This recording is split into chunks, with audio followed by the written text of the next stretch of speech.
હું ગાયત્રી જોશી છું અને ન્યૂ જર્સીથી આવી છું.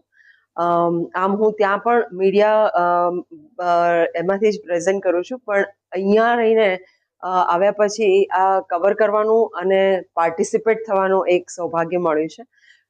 જે રીતે ઉત્સાહ છે લોકોનો, અને જે રીતે ગુજરાત તો ખેર પહેલેથી જ જ્યારે નરેન્દ્રભાઈ અહીંયા હતા ત્યારથી જ એટલું બધું વેગવંતું બની ગયું છે અને વાઇબ્રન્ટ બની ગયું છે, એટલે ત્યાં તો સ્વાભાવિક છે. પણ અમે અહીંયા આવ્યા છીએ અને અમે એટલા માટે જ આવ્યા છીએ કે અમે આ જ વસ્તુ અમે ત્યાં અનુભવીએ છીએ.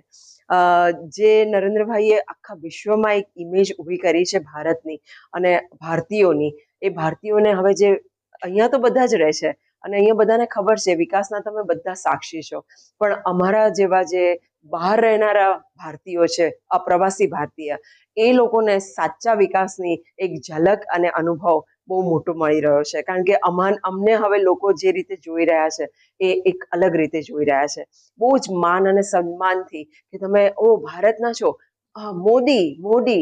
આ જે એક લોકો જે પેલા અમેરિકન્સ છે એ લોકોને મોઢેથી જ્યારે આપણે સાંભળીએ ત્યારે આપણને એમ થાય કે ક્યાંથી ક્યાં આપણને પહોંચાડી દીધા છે.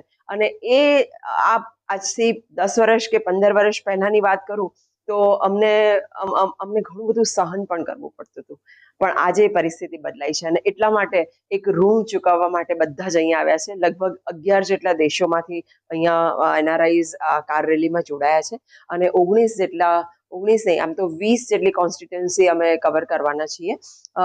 કર્ણાવતીથી શરૂઆત થઈ, ત્યાં અમારા જે આંતરરાષ્ટ્રીય જે વિભાગ જોઈ રહ્યા છે ભારતીય જનતા પાર્ટીના વિજય ચોથાઈ બાલાજી, એમણે અને ભૂપેન્દ્રસિંહજી ચુડાસમા, એમણે બંનેએ ફ્લેગ ઓફ કરી હતી આ રેલીને.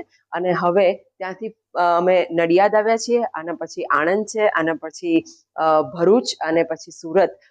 માનનીય શ્રી CR પાટીલ સાહેબ એમનું સમાપન કરવાના છે રેલીનું.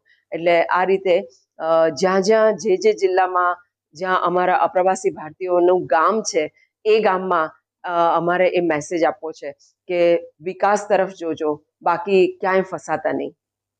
ગાંધીનગરથી લઈને નવસારી સુધી વિશ્વભરના જે ભારત દેશના વાસીઓ છે, જે વિશ્વમાં રહે છે, એ લોકોએ ભેગા થઈ અને 2024માં નરેન્દ્રભાઈ ત્રીજી વખત વડાપ્રધાન બને એ માટે એક રેલીનું આયોજન કર્યું છે. જે રેલીનું આયોજન એ દેશવાસીઓને આહ્વાન કરવા માટે છે કે દેશની બહાર રહેતા એનઆરઆઈ લોકો પણ દેશમાં નરેન્દ્રભાઈનું શાસન ઈચ્છે છે.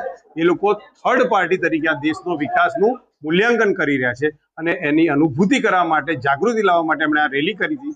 એ રેલીનું આજે નડિયાદ કાર્યાલય ખાતે આગમન થયું અને ત્યાં આગળ અમારા નેતાઓએ એને સંબોધી અને રેલીનું ભવ્ય સ્વાગત કર્યું છે.